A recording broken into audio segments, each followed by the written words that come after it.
Greetings from New York. It's a bit cold here, but we've kept ourselves warm and we are all set for the show.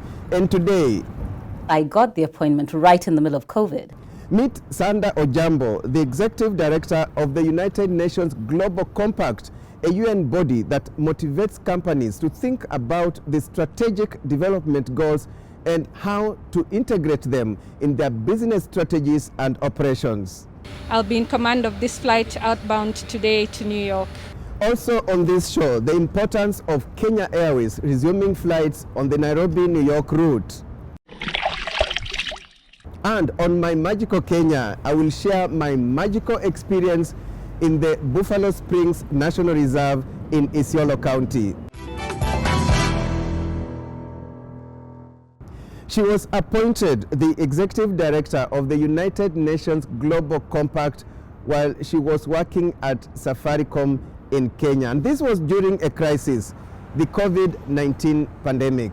But she managed to navigate through and later settled here in the US. This is the story of Sanda Ojiambo.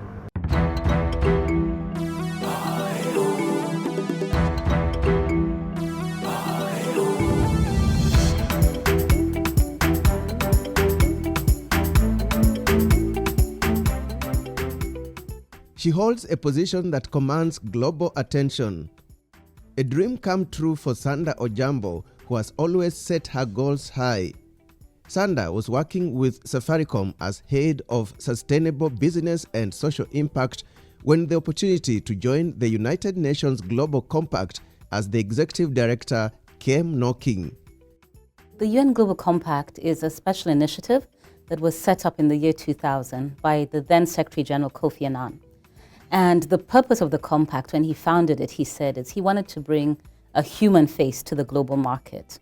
Essentially, what the UN Global Compact does is align businesses to work with 10 principles. We call them the 10 principles of the Global Compact, which are around human rights, labor, the environment, and anti-corruption. So it's about responsible business, it's about corporate sustainability, and over time, it's become about how businesses can help deliver on the Sustainable Development Goals. So essentially, to date, 20 years on, it's a movement of more than 11,000 companies and 3,000 non-business participants, all working to drive corporate sustainability, responsible business, and to deliver on the Sustainable Development Goals. Some of the Kenyan member companies are Kenya Airways, Safaricom, Kenya Commercial Bank, Equity Bank, and Kenyan. In Kenya, we're represented by the entity, what we call our local network. It's the Global Compact Network Kenya. And the Global Compact Network Kenya is housed and partners with CAM, the Kenya Association of Manufacturers. There's a broad number of SMEs as well. I don't want to create the impression that the Global Compact is only large companies. There's a significant number of SMEs as well that are partners of the Global Compact in Kenya and also globally. And you may be wondering, just how does one land such a powerful job? Well, I actually applied for the job. The job was advertised. It was quite a lengthy interview process. I went through a number of stages, both with recruitment firm, with the UN Global Compact Advisory Board, and ultimately with the UN, culminating in an interview with the Deputy Secretary General of the UN, Amina Mohammed. She was in New York at the time. We did it virtually, but it was a long and very extensive interview process that got me here. Sanda got the appointment right in the middle of the COVID-19 crisis, and she spent the first part of her job working virtually from her home country, Kenya. It's been quite a journey. I reflect on the last 5 months and so much has happened. I mean, COVID has brought so much, first of all, time for reflection, but also so much change. I couldn't join physically New York at the time because, to be honest, the borders were closed anyway, even if I'd wanted to come over. But towards the end of August, when the Kenyan airspace was opened, and I started thinking about relocation. But settling in has been pleasant. The team has been most supportive, even though we're all working virtually at this point in time. Sanda went to Hospital Hill and Nairobi primary schools and did her O-levels in the UK. I did my undergraduate at McGill University in Montreal. There I studied economics and international development. I then did my graduate school at the University of Minnesota, where I studied public policy and development economics. She is full of praise for Safaricom as the place that greatly prepared her for her current position. I was at Safaricom for close to 12 years. It's really the place where I began my work on sustainable business and the SDGs under the leadership of our former CEO, the late Bob Collymore, who was a fantastic mentor and guide in this area. So at Safaricom, I headed the two foundations, Safaricom Foundation and M-Pesa Foundation. We built the M-Pesa Foundation Academy, which I think still remains one of the best schools on the continent for bright, talented, but underprivileged kids. We pioneered the integration of the Sustainable Development Goals into corporate strategy. We also launched a wide range of, we call them technology for development products and services, how you use mobile for agriculture, for health, and for education. So I held a very broad portfolio, but I'd sum it up by saying all of it really led towards how you can demonstrate that a company can do business, but also do good at the same time. And we called it the principle of having purpose, but also delivering on profit. Sanda has dared to work in many hardship areas too. Yeah, I started the early days of my career in Somalia. I worked with Care International in Somalia. I then worked with UNDP for a short time in Somalia. Thereafter, I worked in a health NGO that covered the entire African continent.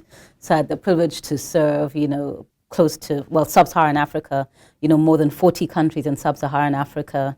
And that marked the first 11 years of my career. Thereafter, I joined Safaricom for the latter 11 years. Sanda Ojiambo's story continues. In the meantime, let's shift our attention to the aviation sector. And Kenya Airways is back on the Nairobi-New York route, 8 months since it suspended its flights to New York due to the COVID-19 pandemic.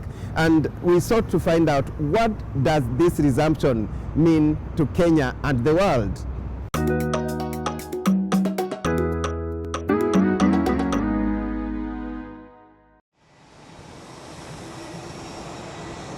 The aviation sector has been hit hard by the COVID-19 pandemic. Many borders are still closed, but amid the challenges, determined airlines are flying where possible. Kenya opened its skies to international flights on August the 1st, 2020. KQ's resumption of the New York route comes 4 months later. Flight KQ002 Nairobi, New York touched down at the JFK International Airport Terminal 4 on Monday at 6:10 a.m. local time or 2:10 p.m. Kenyan time. The pilot in command was Captain Irene Koki Mutungi. I'm excited about us resuming the New York route. As we can see, we have a good load, which shows we're actually coming back. COVID had a big impact on the industry as a whole. Airlines had to downsize, there are a lot of job losses, but this is a positive turn and I hope it will get better. USA is the largest source of international tourists to Kenya, according to the Kenya Tourism Board.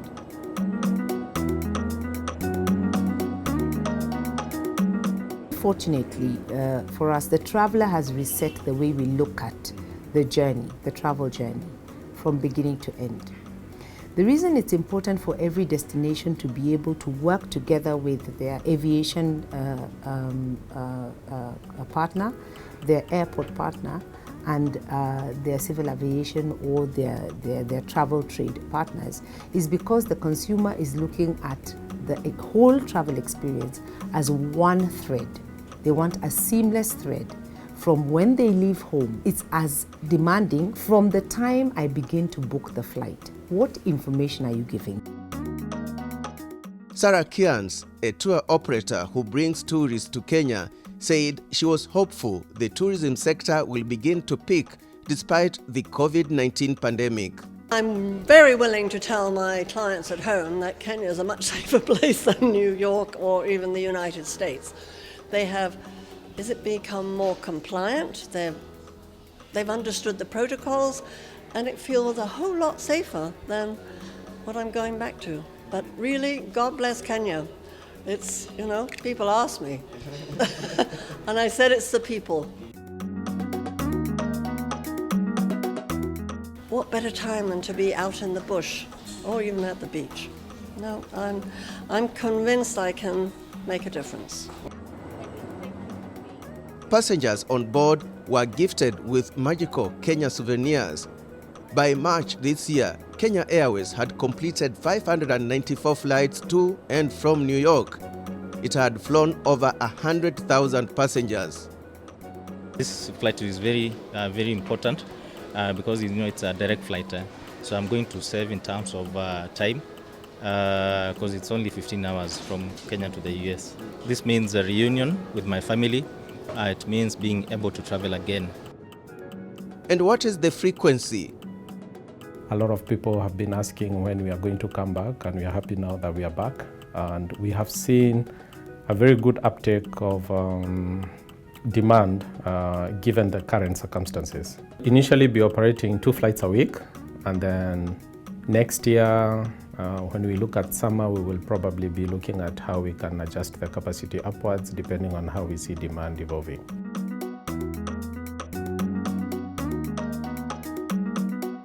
Earlier, I had a one-on-one interview with Kenya's Cabinet Secretary in charge of Transport, James Macharia, on the significance of the resumption of these flights. I'm glad that we are reopening the route. People love it because 15 hours from here, you sleep, you are in New York, as opposed to taking 25 hours going through Europe. So we are happy that we are reopening after closing down. But this is of course will be reduced in terms of frequency because number of passengers have dropped for all airlines. But it's a very critical area in terms of also enhancing the tourism sector between Kenya and the United States, even in terms of transportation of fresh flowers. This Dreamliner, which flies to New York, it carries in the belly about 40 tons of cargo. And so that cargo helps in terms of our flower exports. It gets to New York much fresher because you don't have to go through Europe. And so the value to the farmer also goes up. And I think that's something which is very important for us to restart again.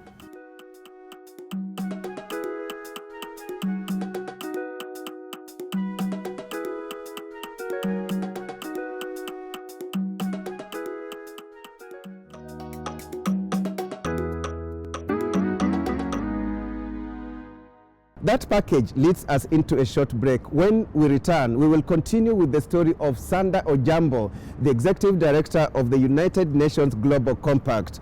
Also ahead.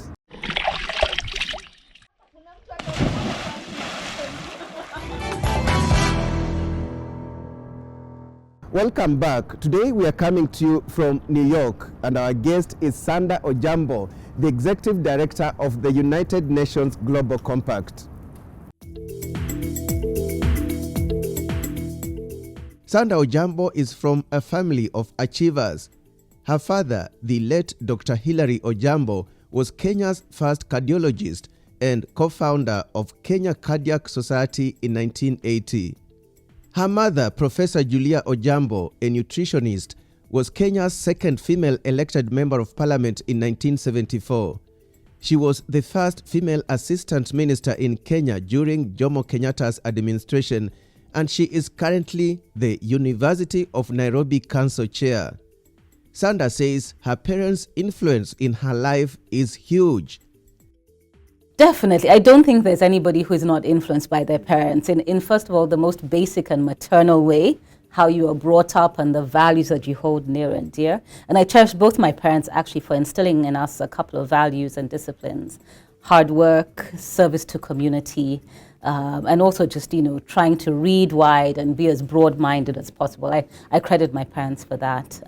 Career-wise, they've been great, supporting what you'd like to do in a career. So I'm a social scientist by training, having studied economics and public policy, but they've always been very supportive of my work, whether it was in the NGO sector or in the corporate sector, and certainly now here at the UN. But has life been all smooth for her? Life hasn't always been easy, and I think it's very important to give that balanced story. Also, being on the road, it takes a toll. You know, working in the NGO sector, I would be away from home for many days at a time, many weeks at a time. It's not easy. So I think always finding that balance, being able to connect back with family and friends is important.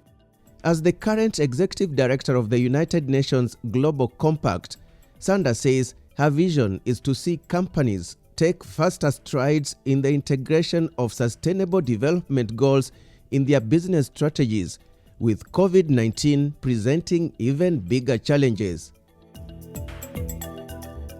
I asked her view on how companies like Kenya Airways can align themselves to the changing times. For Kenya Airways, when they joined, I think also being a leader in the aviation industry. But as we talk about recovering from COVID and building forward better, I think the challenges for the aviation industry are very many. You know, how do they become more efficient and more effective in an era when air travel is on the decline? How do they look at things such as their fuel emissions, their carbon footprint, and look at what their contribution is around the environment? So that it's an opportunity for the industry, as well as, you know, many other businesses, to relook at what their future business models may look like at this point in time. We've all gotten so used to working virtually, but at the same time, the airline industry must almost reinvent itself.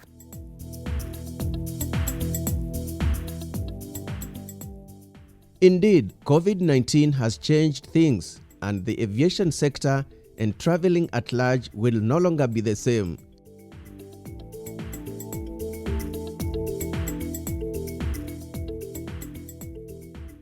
When it comes to living and working abroad, Sanda warns that abroad is not necessarily a bed of roses.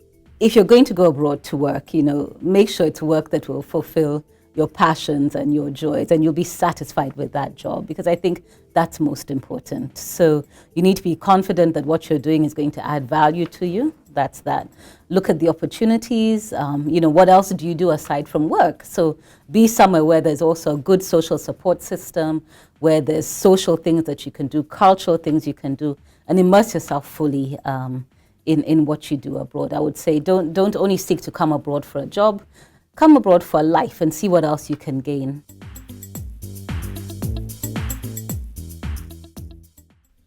In conclusion, this is Sanda's advice to the youth. You know, my advice to the younger generation as a whole, I think, first of all, the future of work or the world of work is going to be significantly different. Education is key. I think at this point in time, you know, technology is going to be a key driver of what the future looks like. So access to technology is important. I think for anybody, what is very important is building up the right skills for work and the right attitude. To young girls in particular, I'd say seek mentorship, seek guidance, and always seek to make the right decisions that are good for you as a young person and are in line with what your future aspirations are. A very powerful parting shot there from Sanda Ojiambo. Time now for the last segment of our show, My Magical Kenya, and this is to indicate that I may be a global trotter, but I find time for my home country. I was in Buffalo Springs National Reserve before I flew to New York, and this was my experience there.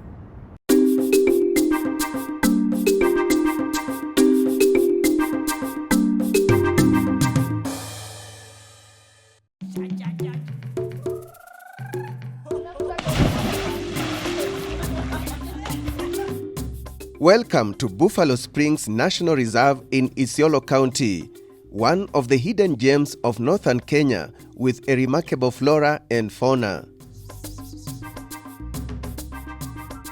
Buffalo Springs National Reserve was established in 1948 as Isiolo Samburu Game Reserve. It was taken over by the County Council in 1963. With the approval of the County Council, the reserve was gazetted. Since then, until 2013, the reserve was manned by the County Council of Isiolo. 2013, it was taken over by the County Government of Isiolo. The reserve is known for natural springs, and that's where its name originates. Here we have a lot of unique things, like springs. We have even a natural springs there, natural swimming pool, whereby people are coming and swim. So because of that, We can even generate a lot of money here.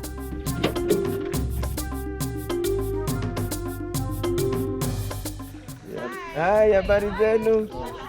Mnajienjoy?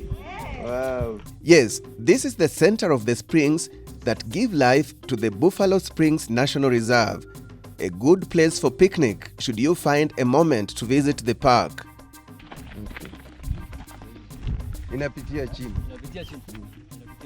But before we go swimming, my guide, Billy Lechao, who works for Sarova Shaba Lodge, shows me more magical scenes. It's warm.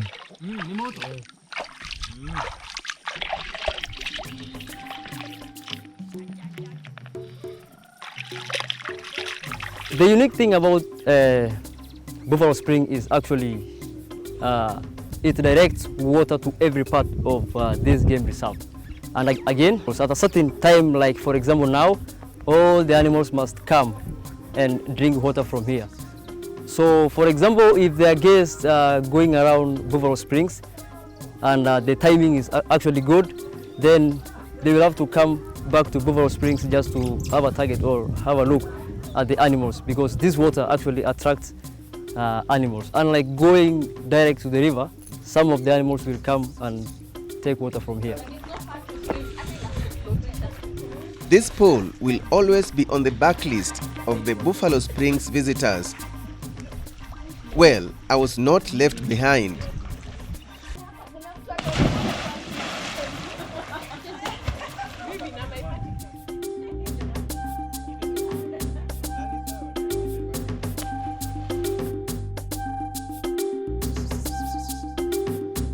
That was quite refreshing, quite magical. A pool I would always jump into should I visit the Buffalo Springs National Reserve again.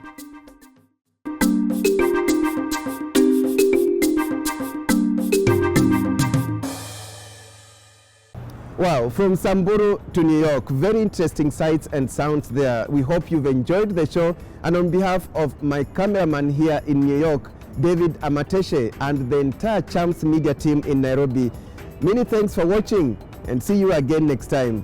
Bye-bye.